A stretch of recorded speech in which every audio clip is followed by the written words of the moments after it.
Hello, everybody. I'm here with my friend, Dr. Holly Beers. Holly, what's your middle name? Catherine. Catherine. Holly Catherine Beers. Thanks for joining me, Holly. Professor, New Testament at Westmont. I'm going to be there not too long for a workshop. Always love visiting there. Yes. Um, hmm yeah, how long have you been? How long have you been at Westmont? This is my 13th year, actually. 13th year. Okay, you are well settled in there. I am. Well, can you just introduce yourself a little bit to our listeners, kind of your background? I would love to know kind of how you became an academic, actually. Oh, well, that's actually a pretty fun story. So I grew up in a Pentecostal space and have always known God and had really powerful experiences with the Spirit, but the academic life was definitely not on my radar. I didn't even know that that was an option. And I'm a first gen college student, so my parents don't have those kinds of degrees, but they wanted that for all four of us kids. And all four of us did go to college, and it was while I was at college in the Minneapolis-St. Paul area where I met Amos Young. Oh, wow. He's the reason, honestly, or at least the first reason why I'm an academic. I had him as a theology professor, and he was the first person who ever said to me, Holly, you could do what I do. Yeah, that's awesome. So that's how I ended up here, and that's why I'm here. And your seminary, so you were at Bethel, is that right? Yes. And then from there to... London School of Theology.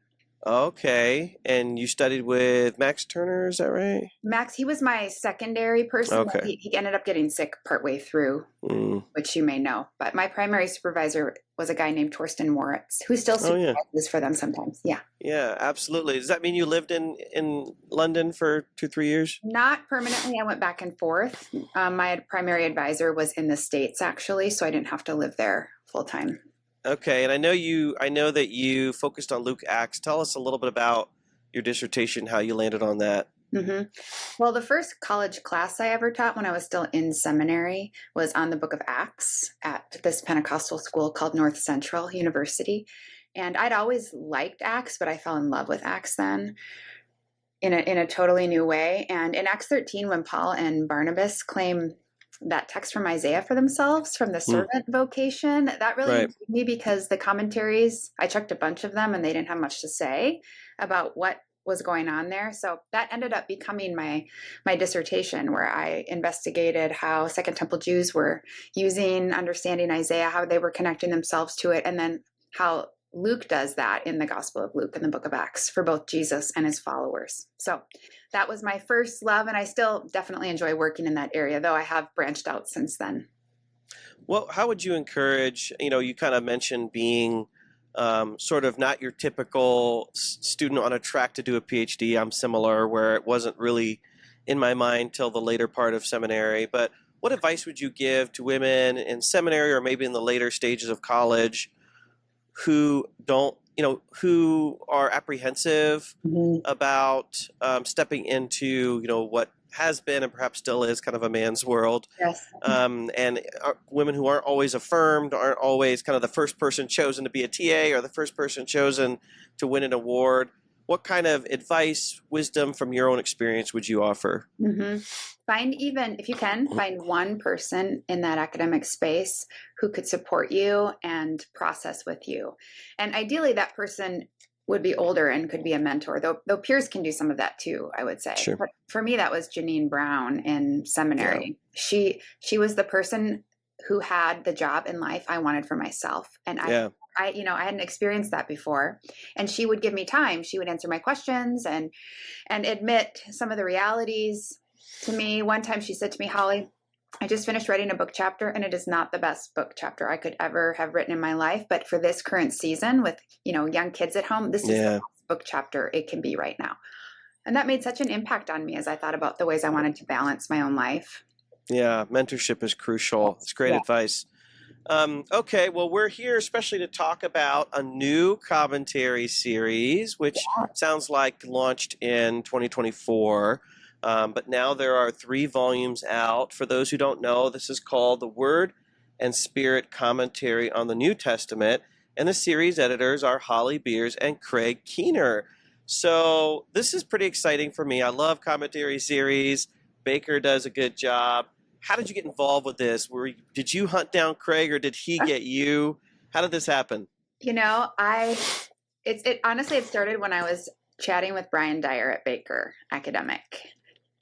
We've had ongoing conversations for years, and he said to me, Holly, what do you think's, a hole in terms of current publications? And I said, I think a major hole is there are very few commentaries and even other books sometimes written by practicing charismatics and Pentecostals. And I'd love to see even a commentary series on that. There is one with Brill, definitely, Right. but the scope and sort of range of audience isn't quite as broad, perhaps, and they're very expensive.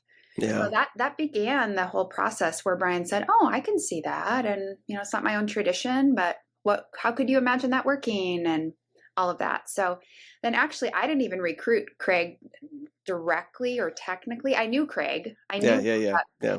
but Jim Kinney at Baker ended up mentioning it to Craig in one of his, meetings, and Craig said, "I want to be part of that." So Craig, Wow. I know. That's a treat to have Craig come to you and say, Can I be your assistant? Yes, exactly. So it works very well because Craig and I already knew each other. He was the editor of BBR for a while, Yeah. and I had done some review for him. So you had a connection there. Yes, exactly. So tell us a little bit about the series. Obviously, you've mentioned it's kind of has a Pentecostal charismatic bent. I'll just read the description here. The series emphasizes how we listen alongside ancient audiences for the Spirit's voice in our time and context. So tell us a little bit about the series. Mm-hmm. So as someone who comes from this tradition, I have realized since going to grad school especially that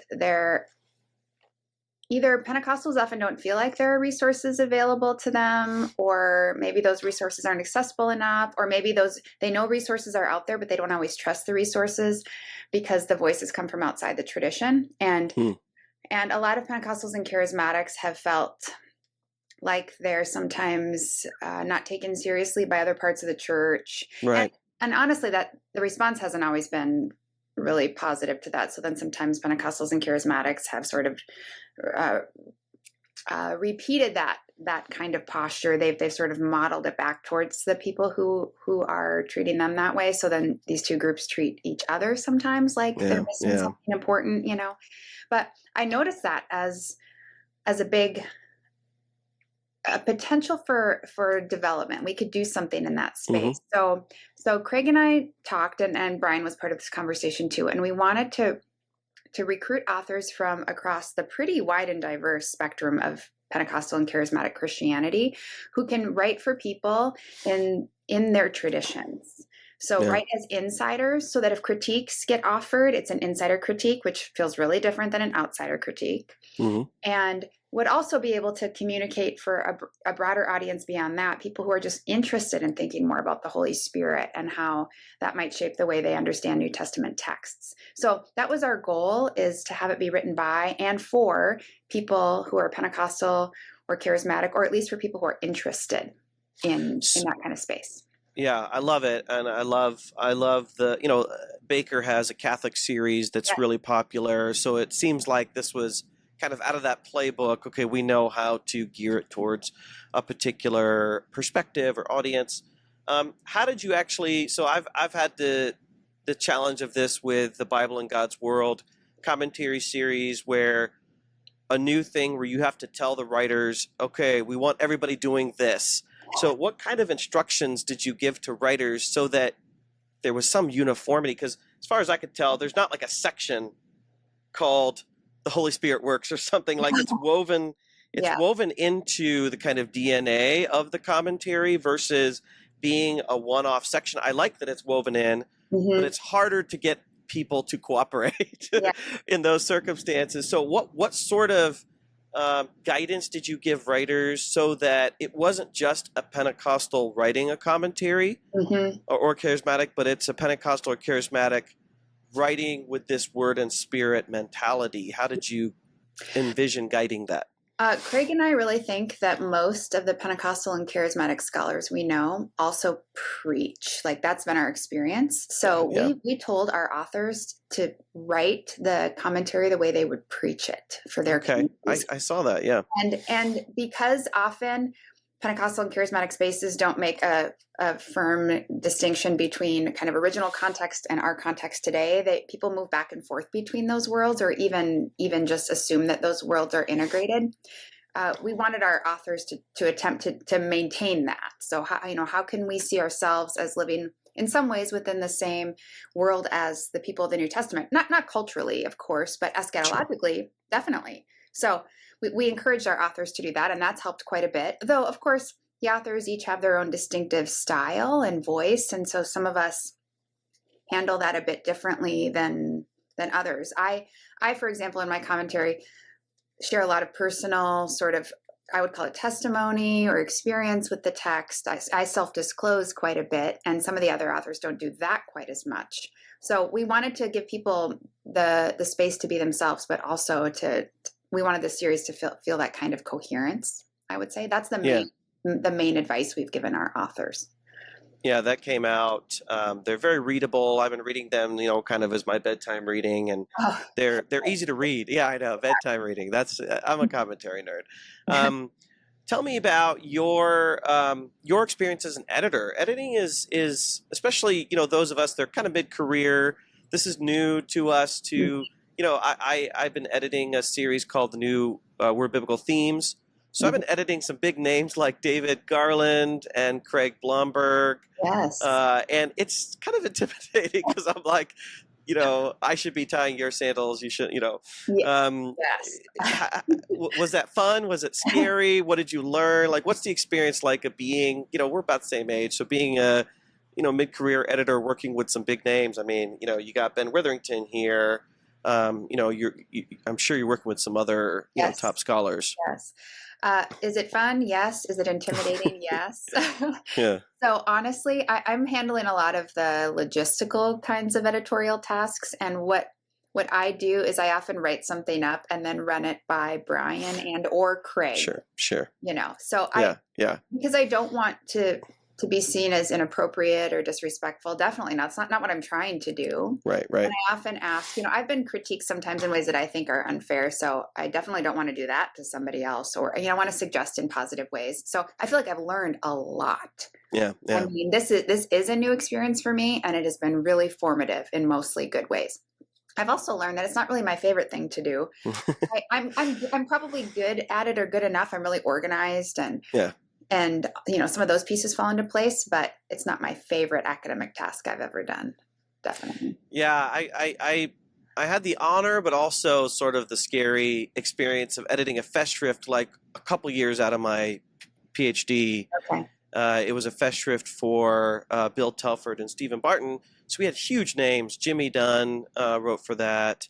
Wow. Francis Watson, a variety of folks. And yeah, the co-editor and I were like, how do we tell so-and-so that this is like not the best, whatever. Yes. Or people would submit things sometimes that were kind of undercooked. They were great ideas, but they were kind of undercooked. And so we'd have to rewrite. You learn a lot as an editor, but I'm totally with you. Like, the last thing you want to be is sort of dictating to them how they should do it. My general attitude has been, if they're a really experienced writer, I'm just sort of giving them some advice. I'm not telling them what to do. Yes. And if they're an inexperienced writer, and when we have some of those, or lesser experienced, I can be a little bit more directive, that sort of thing. So I get it. And often the younger writers want more direction, that they want you to give them feedback that will actually be helpful. So that feels appropriate too, in that contextual way. Yeah, absolutely.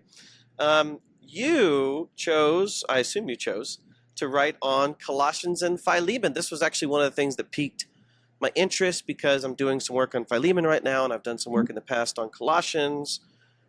So I always admire scholars when they branch out of their normal area of expertise. I know as an undergrad professor, you've had to teach it all. So that, you've had generalized experience. But how did you come to write a volume on Colossians? Like, I feel like at the academy, there are these like dark lines of separation between Gospels and Acts people and the Paul people. And here you are venturing into our dangerous shark-filled territory. I know. Am I trespassing? It feels a bit like that.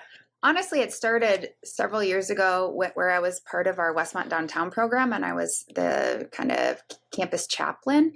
And they wanted the leadership of that wanted me to work through Colossians with the students. So that was my first deeper Sure. experience with Colossians, where I was reading a lot of commentaries to prepare, and I was trying to sort through what I thought myself. I'd spent some time in some of the Colossians texts, like the household code, because I've done a lot of work on the household code more generally. But as far as really engaging with the entire book more deeply, that was the first experience. And then when Craig and I were talking about possible authors for the series, I said to him, I think I need to write a shorter one if I'm going to write one, because the editorial work could end up being really heavy, and I want to make sure that I have the bandwidth for this.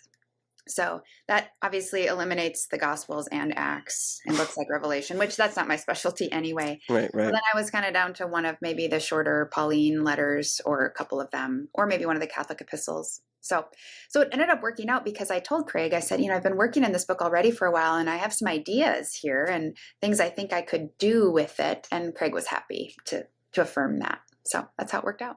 And I really liked it. Yeah.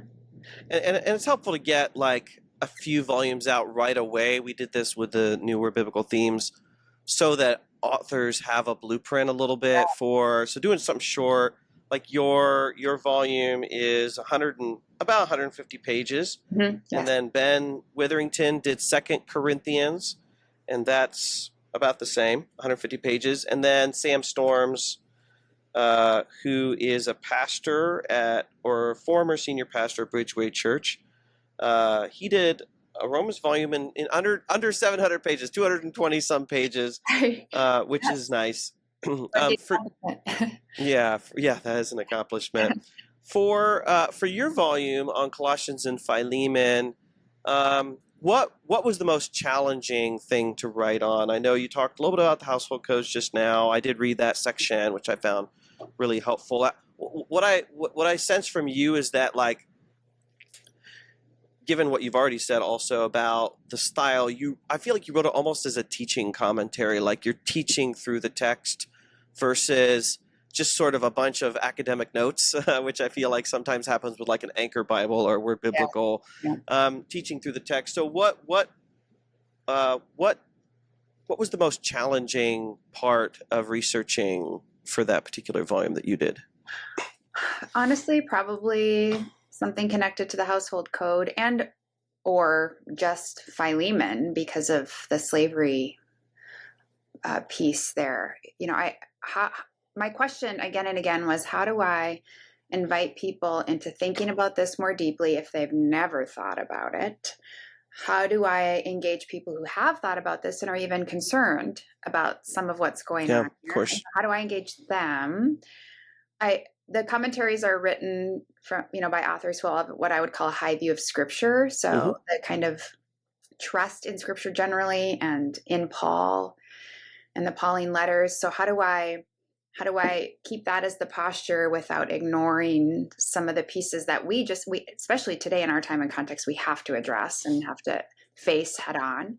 So that was a tricky space for me. And when I knew I was going to be writing the commentary, I accepted some opportunities to, for example, preach on the household code in our church, because I thought, if I can't preach the entire household code in my own context for people who know me and trust me, then something's wrong here. So those were some of the ways I prepared, but that was tricky. And then some of the, like, even in the Christ hymn and in Colossians 1, the kind of head and firstborn language, some of that was trickier too, because of the ways that sometimes that language has been understood and some of the baggage people bring with them when they come to the text. So I tried to be really sensitive in a space like that too. Yeah. As a fellow commentary writer, it's always that challenge of, like, you're in a space constraint, so you just can't say everything you want to say. Like, you have to just touch and move on, and that's frustrating because you probably have copious notes of all the things you could say if you had 1,000 pages. But people reading this, I'm guessing a lot of them are going to be, oh yeah, that's a good. I forgot to ask this question. Who do you imagine is the audience for this commentary? Obviously, there are kind of concentric circles. So out there somewhere are academics. but because you're not trying to pioneer brand new academic ground, Right. I'm imagining that, you're not trying to get reviews in RBL or Catholic Biblical. You're really trying to speak to this audience. I'm thinking of like Society of Pentecostal Studies. You try to speak to that audience. So tell me who you imagine as the ideal reader or set of readers that you had in mind. Mm-hmm. We are hoping to serve the global Pentecostal and Charismatic Church. So we intentionally recruited authors from across the entire spectrum of that. I mean, we did the best job we could to cover the entire spectrum or most of it of that world. And globally, often there aren't the kinds of resources available to people that there would be in the US. But we're connected then to a lot of not just the tradition, but denominations that, support their pastors and leaders, small group leaders, that kind of thing around the world. So that's really our primary target audience.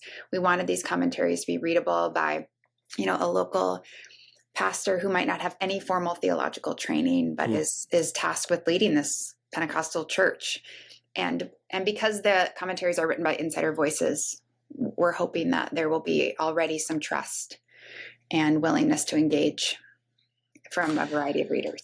I think that's the advantage of a shorter commentary, because I could see a pastoral staff working through this when they're preaching on Romans or 2 Corinthians or Colossians and Philemon. It's manageable because they don't have time to read an 800-page commentary on the text, or maybe they don't have the academic skills to read something that's really heavy with Greek. So thanks for producing something affordable and readable. Sorry. Go ahead. You already briefly had hinted at this, but we are not breaking new academic ground, at least not most of the time. What we're doing is sort of summarizing the academic conversation for our readers, so people don't have to read. They don't have time as busy pastors or something. They don't have to read 10 commentaries. We can tell them where the conversation is and then suggest ways that the church could live that truth today. So that's really the goal of the series. I kind of see, just based on reading your work, that you kind of fit within a broader movement of the theological interpretation of Scripture. Yes. And I like that, because that is so necessary for pastors who want material that inspire them while they preach. They want confidence that they understand the general academic discussion, but they really need guidance on kind of what you said in the description, that where the Spirit's moving. Whenever I've written commentaries, I've tried to have like role models, or inevitably you have role models who have guided you, like almost like mentors, even though you might not be friends with them, who you've tried to emulate in your the way you approach writing in general, but maybe even commentaries. For example, like probably when I started writing commentaries, like I wrote a Colossians commentary way back when, and I wrote First, Second Thessalonians. Thank you. I had Gordon Fee as someone in my mind as kind of iconic commentary writer. Mike Bird, Jimmy Dunn would be one, maybe a little bit of Andrew Lincoln in there. In terms of writing as a art, I have people like Richard Hayes and Beverly Gaventa, who have been kind of people that have inspired me. I guess inspiration was the word I was looking for. So who would you count? I mean, Janine Brown, I'm guessing, would be in that club somewhere, but who would you, if you had to name 3 or 4 people that you say, gosh, if I could be mentioned as a commentary writer alongside so-and-so, or if you had to liken me to somebody as a junior commentary writer, who would those people be? Ooh, that's a great question. Janine Brown, definitely. Yeah. The almost lyrical style of people like Richard Hayes and even Tom Wright, I was so formed by their voices in grad school, especially, where I thought, wow, this is beautiful writing. This moves me, even though it's high-level academic work. For this commentary, Scott McKnight's they're more technical commentaries on Colossians and Philemon were so helpful, because he's sort of poetic like that too, and actually offers quite a bit of application in a series that doesn't always do that. So I found him really helpful. Beverly Roberts Gaventa, yes. I've been wanting to meet her for a long time. And a couple years, because I wanted to be friends with her. A couple years ago, I Who got asked doesn't?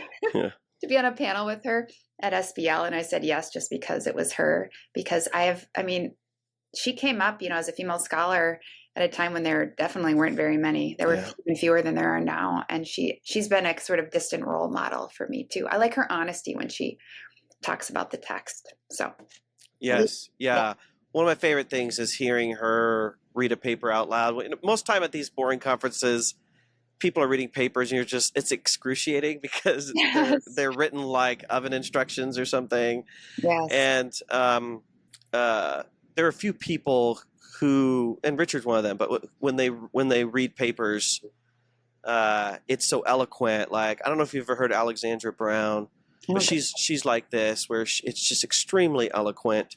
And Beverly is one of those. I think my first major experience with her was through YouTube videos of her lectures. She did these Romans 16 lectures. I don't know if you ever saw those, but No, I haven't. they're phenomenal. I used to have my students watch them just because they're so well done. But you can find them. You can find them on YouTube. Okay. Okay. Well, we are wrapping up because I know you have a busy day, but I know that alongside working on this very great Word and Spirit commentary series, you're probably doing other things with your scholarship. So I'm doing something for you, Nijay. I know. This is an update. This was all planned out as an update of that. No, tell me what else you're actively working on, what you're excited about in the next kind of few years of your research agenda. So in the next few years, I hope to finish the volume on Acts that I'm writing for the Word Biblical Theme series that you're editing. I basically have the next 2 summers set aside to make substantial progress. I have a lot of ideas and I've done a lot of the research, but I need to pull that together. During my sabbatical several years ago, I started researching demons and magic in the Greco-Roman world in a much more formal way than I ever had. I have had a sort of informal theology of those things because of my background, but when Lynn Cohick asked me to write the demons and exorcism article in the Dictionary of Paul and his letters, the revised version, I thought, okay, this is time for me to dig a little more deeply. So I wrote that, but out of that initial research has come so many other ideas and questions. So I'm working on something, an article that's actually been provisionally accepted. I just need to make some changes. And I have some other questions I want to address after that article. So those are probably the 2 main things that I'm working on right now. That's fascinating. We'll have to have you on again to talk about demons and kind of the spirit world. I'm interested in that from strange religion. Yes. And just things that were taken for granted in the ancient world that aren't always taken for granted today. Right. So very exciting. Well, thanks for chatting about your series. Thank you. The series is Word and Spirit Commentary on the New Testament, edited by Holly Beers, Craig Keener. 3 volumes are available. There's more on the way, so pick it up. Be on the lookout. It's by Pentecostals to some degree but they want everybody to be interested and to check it out. I'm part of the